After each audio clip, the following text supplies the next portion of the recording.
আসসালামু আলাইকুম viewers, lima easy কেয়ারের পক্ষ থেকে আপনাদের সবাইকে স্বাগতম। আজ আমি আপনাদের সাথে শেয়ার করব শীতে সোনামণির যত্ন কিভাবে নেবেন। শীতে শিশুরা আক্রান্ত হয় বেশি, তাই শীতে শিশুর প্রতি বাড়তি যত্ন আবশ্যক। এ সময় শিশুরা শ্বসনতন্ত্রের সংক্রমণেই বেশি ভোগে। অটোপিক অ্যাজমা, ব্রোকিওলাইটিস, নিউমোনিয়া বেশি হয়। জ্বর, সর্দি কাশি ও দুর্বল হয়ে যাওয়া, খাওয়া ছেড়ে দেওয়া ইত্যাদি এসব রোগের লক্ষণ। এসব রোগে চিকিৎসকের কাছে গিয়ে চিকিৎসা নিতে হবে।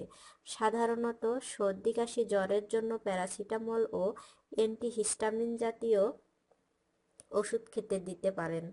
প্রয়োজন মনে হলে অ্যান্টিবায়োটিক দিতে হবে। এ সময় শিশুকে প্রচুর তরল যেমন দুধ ও জুস খাওয়াতে হবে। শিশুর গায়ে ঠান্ডা বাতাস না লাগে সেদিকে খেয়াল রাখতে হবে। উলের সোয়েটার, কানটুপি, মোজা ব্যবহার করা যেতে পারে। শিশুর বুকে সংক্রমণ, সর্দি, জ্বর প্রতিরোধের জন্য হামের টিকা খুবই কার্যকর।